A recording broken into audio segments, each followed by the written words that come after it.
अगर आप अभी रात में अकेले हो तो ये वीडियो स्किप कर दो, क्योंकि सीक्रेट नरेटर पर आज जो कहानी है वो सिर्फ सुनी नहीं जाती, महसूस होती है। हाईवे 230 AM, जहां हर लिफ्ट आपको आपकी मंजिल तक नहीं, किसी और जगह ले जाती है। रात के करीब 2:30 बजे दिल्ली आगरा हाईवे लगभग खाली पड़ा था। हवा ठंडी थी और सड़क के दोनों तरफ अंधेरा ऐसे फैला हुआ था जैसे किसी ने पूरी दुनिया को बंद कर दिया हो। रवि, एक डिलीवरी बॉय, अपनी बाइक पर अकेला जा रहा था। उसकी पीठ पर बड़ा सा बैग था जिसमें आखिरी ऑर्डर रखा था, आज का आखिरी काम। बस ये डिलीवरी खत्म होते ही वो घर जाने वाला था। उसने हेलमेट के अंदर से हल्की सी जम्हाई ली और स्पीड थोड़ी बढ़ा दी। उस रात कुछ अलग सा था, ना कोई गाड़ी, ना कोई आवाज, बस उसकी बाइक का इंजन और दूर कहीं कुत्तों के भौंकने की आवाज। रवि ने अपने फोन पर जीपीएस देखा, 15 मिनट बाकी।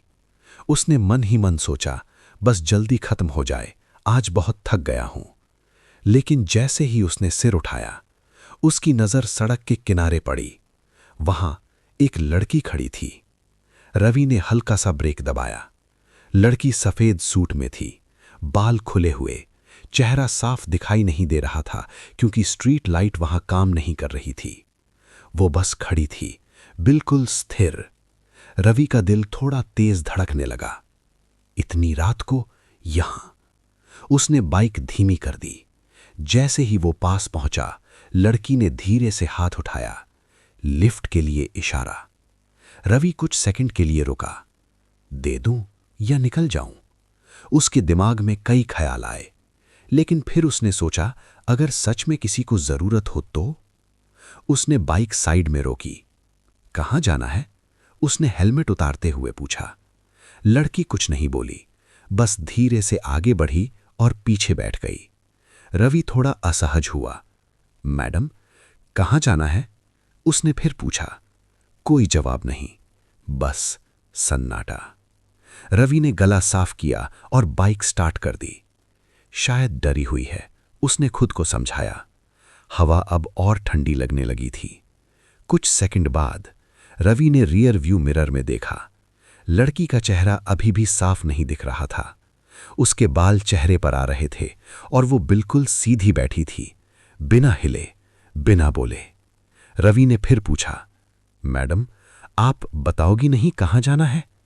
इस बार बहुत धीरे से, लगभग फुसफुसाहट में आवाज आई, सीधे।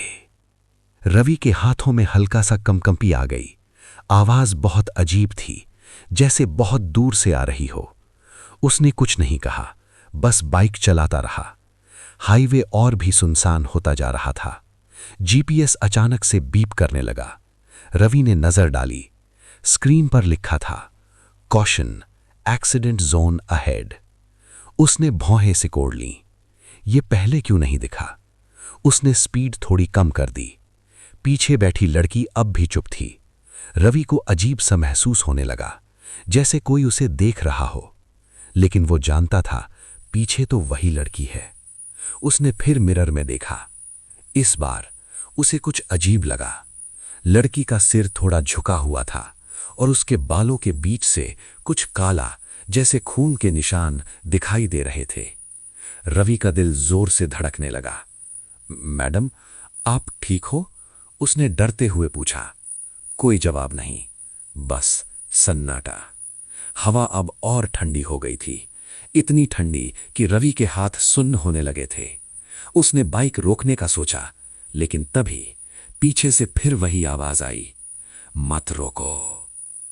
रवि जैसे जम गया। उसने बाइक की स्पीड बढ़ा दी।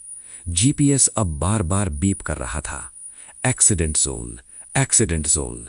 रवि का ध्यान बार बार स्क्रीन पर जा रहा था और फिर उसने देखा, जीपीएस पर जो लोकेशन दिख रही थी वो वही जगह थी जहां वो अभी था, लेकिन साथ में एक छोटा सा नोट भी था, major accident recorded 1 year ago. Ravi का गला सूख गया। उसने धीमे से पूछा, यहां क्या हुआ था?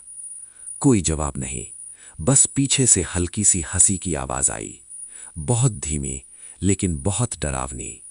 रवि ने तुरंत मिरर में देखा। इस बार उसका खून जम गया।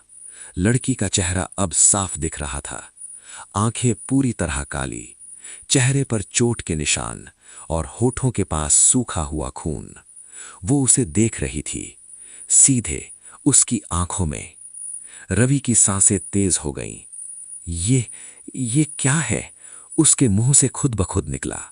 लड़की ने धीरे से अपना सिर उसके कंधे के पास लाया और फुसफुसाई, यही मेरी मौत की जगह है। रवि ने ब्रेक दबाने की कोशिश की, लेकिन ब्रेक काम नहीं कर रहे थे। बाइक अपने आप तेज होती जा रही थी।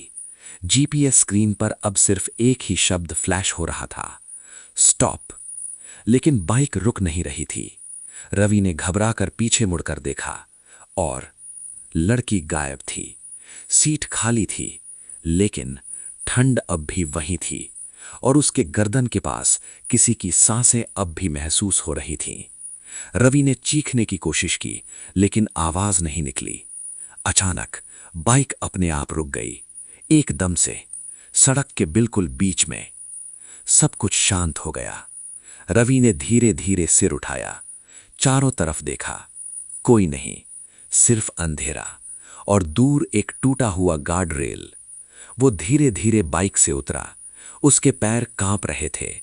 उसने फिर फोन निकाला। जीपीएस अब नॉर्मल था, जैसे कुछ हुआ ही नहीं। लेकिन नीचे एक छोटा सा नोट अब भी दिख रहा था, fatal crash female 2:32 AM। Ravi ने टाइम देखा, 2:32 AM। उसके हाथ से फोन गिर गया। उसी वक्त पीछे से वही आवाज आई, बहुत धीरे, बहुत करीब, तुम मुझे छोड़कर क्यों गए थे? रवि ने धीरे धीरे पीछे मुड़कर देखा और वो फिर वहीं खड़ी थी, सड़क के किनारे, उसी जगह, उसी हालत में। बस इस बार वो मुस्कुरा रही थी। रवि की चीख पूरे हाईवे में गूंज गई। अगले दिन सुबह लोगों ने उस जगह पर एक बाइक पड़ी देखी, साथ में एक डिलीवरी बैग। लेकिन रवि कहीं नहीं मिला। कुछ लोगों ने कहा उन्होंने रात में चीख सुनी थी। कुछ ने कहा उन्हें सड़क पर एक लड़की दिखी थी, सफेद कपड़ों में, लिफ्ट मांगते हुए। और आज तक जो भी उस हाईवे से 2:30 बजे के आसपास गुजरता है, वो बताता है कि सड़क के किनारे एक लड़की खड़ी होती है, हाथ उठाकर लिफ्ट मांगती हुई।